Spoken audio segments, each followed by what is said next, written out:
या न्यूज बुलेटिनचे मुख्य प्रायोजक आहेत महाराष्ट्रातील अग्रगण्य सुवर्णपेढी चंदूकाका सराफ अँड सन्स प्रायव्हेट लिमिटेड। या न्यूज बुलेटिनचे सहप्रायोजक आहेत ॲक्रोपोलिस सिस्टीम पुणे।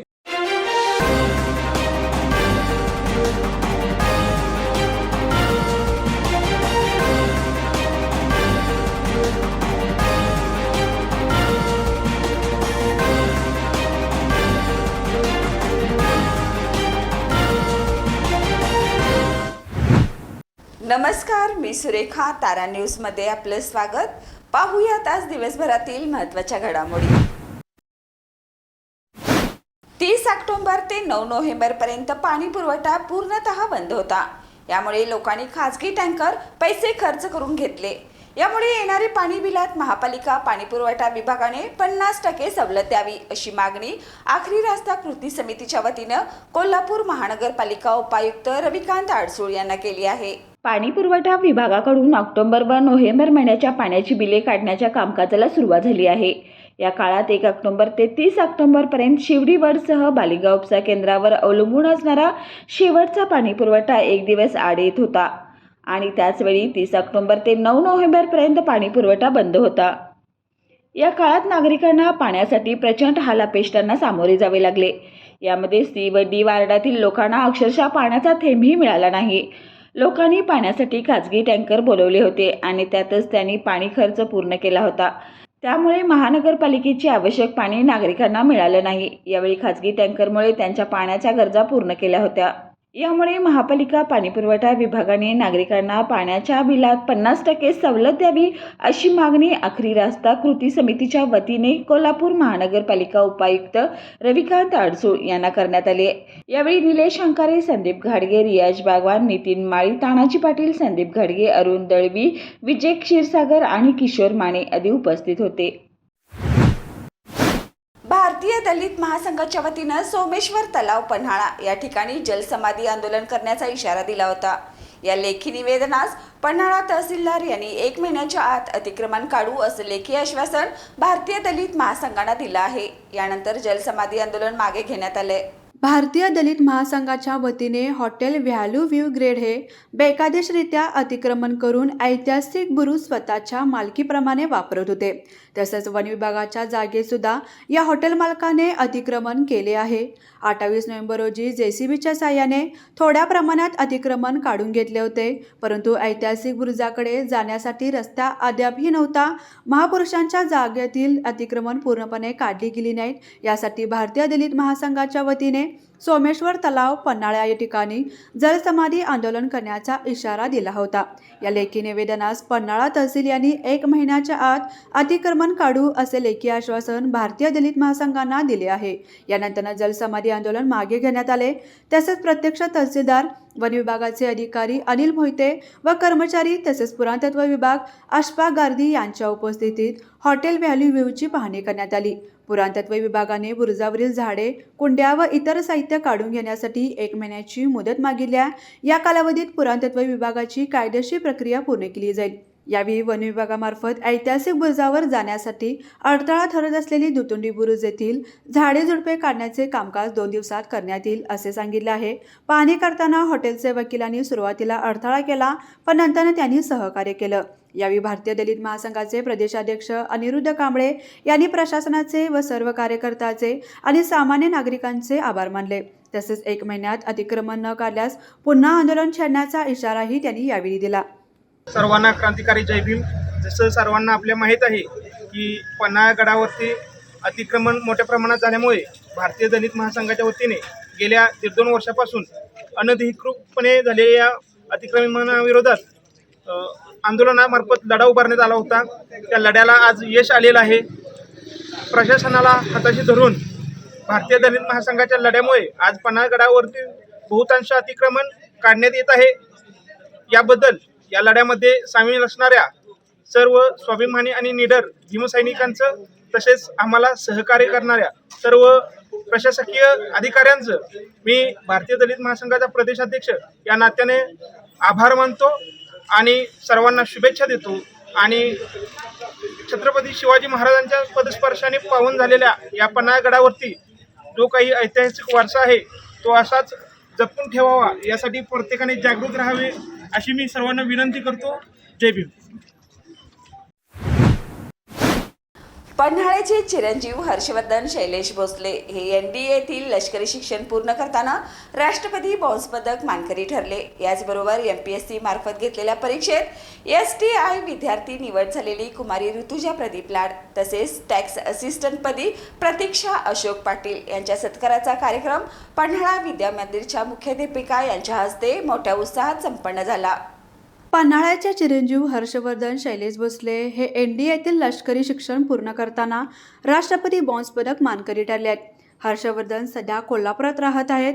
याचबरोबर MPSC मार्फत घेतलेल्या परीक्षेत STI विद्यार्थी निवड झालेली ऋतुजा प्रदीप लाड तसेच टॅक्स असिस्टंटपदी प्रतीक्षा अशोक पाटील यांचा सत्काराचा कार्यक्रम पन्हाळा विद्या मंदिरच्या मुख्याध्यापिका सौ वर्षा जमदग्नी यांच्या शुभ हस्ते मोठ्या उत्साहात संपन्न झाला. हर्षवर्धन यांनी आपले मनोगत व्यक्त करताना सांगितले, माझे प्राथमिक शिक्षण हे कोल्हापूरमध्ये झाले. मी लहानपणापासून या अभ्यासाची तयारी केली होती. महाराष्ट्रात या परीक्षेत निवड होणारा मी एकमेव विद्यार्थी होतो. सत्कार हा माझ्यासाठी फार महत्त्वाचा भाग्यशाली आहे. माझ्या वडिलांच्या गावात युद्धशास्त्र आणि लोककल्याणकारी राज्यकारभार यातील सर्वोच्च आदर्श असलेले छत्रपती शिवाजी महाराज यांच्या भूमीत होत आहे. तसेच पन्हाळा म्हणल्यावर आमच्या कुटुंबियाच्या आठवणी आहेत. ज्योतिबा देवदर्शन करून आल्यावर आम्ही पन्हाळावर फेरी मारूनच जातो. पन्हाळगडाशी आमचे आपुलकीचे नाते आहे. हे शिक्षण मी पूर्ण करत असताना माझ्या आईवडिलांनी फार कष्ट या पाठीमागे घेतले आहेत. सर्व पन्हाळावासियांच्या शुभेच्छा सोबत घेऊन मी देश सेवेला प्रारंभ करीत असल्याचे भावपूर्ण उद्गार हर्षवर्धन यांनी काढले. यावेळी विद्यार्थी स्पर्धा परीक्षेत यशस्वी होण्यासाठी त्यांना पन्हाळा येथील विविध शासकीय अधिकाऱ्यांचे मार्गदर्शन शालेय जीवनात उपलब्ध करून द्यावे अशी अपेक्षा सार्वजनिक बांधकाम विभागाचे अभियंता धनंजय भोसले यांनी व्यक्त केलं. कार्यक्रमाचे प्रास्ताविक मथुरा कुराडे यांनी केले तर सूत्रसंचालक अजित दगडाळे यांनी केलं. आभार धनंजय बच्चे यांनी मानले. तसेच कार्यक्रमाचे नियोजन हे महेश कुराडे, दिलीप दवळी यांनी केले होतं. यावेळी विजय पाटील, समीर मोगे, सखाराम काशीद, चंद्रकांत गवंडी, आसिफ मोकाशी, ढेरे अण्णा, संग्राम भोसले आदी उपस्थित होते. छत्रपती शिवाजी विद्यापीठ येथील अधिकारी यांनी मनमानी कारभार चालू ठेवला आहे. याचा नाहक त्रास सर्वसामान्य विद्यार्थ्यांना होऊ लागला आहे. याबाबत वारंवार संबंधितांना लेखी उपोषण आंदोलन करूनही याकडे कुलगुरू यांच्याकडून पूर्णपणे दुर्लक्ष केले जात आहे. नोकर भरती परीक्षा घोटाळा यामध्ये भ्रष्टाचार केला जात आहे. विद्यापीठ येथे राजकारण सुरू केलं असून पंतप्रधान मोदी यांच्या सेल्फी पाहून सुरू करून विद्यार्थ्यांना अभ्यासाऐवजी भलत्याच गोष्टीत अडकून ठेवलं जात आहे असा आरोप युवा सेना अध्यक्ष मंजित माने यांनी शिवाजी विद्यापीठातील भ्रष्ट अधिकाऱ्यांच्यावर केला आहे. सर्व समस्यांचे निराकरण करून विद्यापीठाला मोकळा श्वास द्यावा, अन्यथा येणाऱ्या काही दिवसात युवा सेना सर्व अधिकाऱ्यांच्या तोंडाला काळं फासल्याशिवाय स्वस्थ बसणार नाही, अशा पद्धतीचा इशारा युवा सेनेच्या पदाधिकाऱ्यांनी दिलाय. यानंतर रजिस्ट्रार विहान शिंदे यांनी पदाधिकाऱ्यांची भेट घेतली व लवकरच भ्रष्ट अधिकाऱ्यांना निलंबित करू व विद्यापीठातील सुरळीतता लवकरच मार्गी लावू असं आश्वासन दिलं. यावेळी युवा सेना जिल्हा अधिकारी मंजित माने, योगेंद्र माने, प्रदीप हांडे, फिरोज मुलानी, शेखर बारटके, सानिका दामुगडे, माधुरी जाधव, प्रिया माने, अक्षय घाडगे, रघु भावे, चैतन्य देशपांडे, प्रतीक भोसले, अवशेष करंबे, कीर्तिकुमार जाधव, सुनील कानूरकर, योगेश लोहार, मारुती कारंडे, प्रथमेश देशिंगे, अनिकेत सुर्वे, आदर्श खडके, सुजित चौगले, संजय नागतिलक आदी कार्यकर्ते उपस्थित होते. बोला. आज कोल्हापूर युवा सेना उद्धव बाळासाहेब ठाकरे पक्ष यांच्या वतीनं विद्यापीठातला जो भ्रष्ट कारभार आहे त्याच्या संदर्भात आम्ही आधी इथं निदर्शनं केले आहेत. खरं तर आरोग्याची समस्या आहे. विद्यार्थ्याला कुठल्या परवा दिवशी एक साप चावला, त्याला एकाला चक्कर आली तर विद्यापीठ म्हणतं की तुम्ही सरकारी हॉस्पिटलमध्ये जावा आणि स्वतःची बाजू काढून टाकतं. दुसरा महत्त्वाचा मुद्दा म्हणजे UGCने एक परवा नियम जाहीर केला, त्यामध्ये पंतप्रधानांचे फोटो सगळ्या महाविद्यालयाच्या बाहेर लागले पाहिजे असा एक जुलमी नियम तिने दिला. त्यावर विद्यापीठातले कुलगुरू काहीही बोलत नाहीत, मूग गिळून शांत बसू आहेत. तिसरं महत्त्वाचं म्हणजे गेल्या काही वर्षापूर्वी 210 पदे या विद्यापीठात होती प्राध्यापकांची, ती आता संख्या 90च्या आसपास आली आहे. काही तर डिपार्टमेंटमध्ये प्राध्यापक देखील नाही आहेत. परीक्षा विभागात देखील गोंधळ आहे. आज विद्यार्थी नापास होतो, परत काही महिन्यांत तो परत पास होतो, सारखे पेपर फुटतात. अशाच बरोबर सहप्राध्यापक निवड प्रक्रियेत देखील मोठा गोंधळ आणि मोठा भ्रष्ट कारभार झालेला आहे. एकच विद्यार्थी, एकच प्राध्यापक निवड समितीवर वारंवार गेला आहे. या सगळ्याचा विचार करता विद्यापीठातल्या अधिकाऱ्यांना विद्यापीठाचा ताळमेळ लागलेला नाही. जणू हे विद्यापीठ बंद पाडण्याची यांनी सुपारी घेतली आहे. म्हणून आज आम्ही इथं यांना जाब विचारण्यासाठी इथं आलोय. भविष्यात त्यांनी स्वतःला आवरलं नाही आणि यातल्या भ्रष्ट अधिकाऱ्यांना जर त्यांनी हाकललं नाही तर आम्ही युवा सेनेच्या वतीनं सर्वांना काळं बसल्याशिवाय शांत बसणार नाही. नुकताच क्लब 52 चित्रपटाचा धडाकेबाज ट्रेलर लॉन्च झालाय. यामध्ये तुझ्या जीव रंगला अभिनेता हार्दिक जोशी प्रमुख भूमिकेत दिसणार आहे. हा चित्रपट 15 डिसेंबरला प्रदर्शित होणार आहे. नाथ प्रोडक्शन प्रस्तुत क्लब 52 या चित्रपटाची निर्मिती वैशाली ठाकूर यांनी केली आहे. अमित वाल्मिक कोळी दिग्दर्शित या चित्रपटात दमदार स्टारकास्ट आणि मनोरंजन कथानक असून बजरंग बादशाह यांच्या कथेवर राकेश शिर्के यांनी पटकथा आणि संवाद लेखन केलंय. कसिनो आणि त्याच्याशी संबंधित कथानक असल्याचं ट्रेलरवरून दिसून येते. चित्रपटात ॲक्शनची भरमार आहे, शिवाय संवादही खटकेबाज आहेत. काही नियोजित कलाकार असूनही त्यांचा अभिनय उत्तम झाल्याचा दिसतो आहे. चित्रपटाचं पोस्टर आणि ट्रीझरमुळे या चित्रपटानं अधिकच उत्सुकता निर्माण केली आहे. त्यामुळे चित्रपट पाहण्यासाठी आता केवळ 15 डिसेंबरपर्यंत थांबावं लागणार आहे. ग्रामीण भागातील हुबेहूब चित्रण यात केलंय. नाथ प्रोडक्शन्स प्रस्तुत क्लब 52 या चित्रपटाची निर्मिती वैशाली ठाकूर यांनी केली आहे.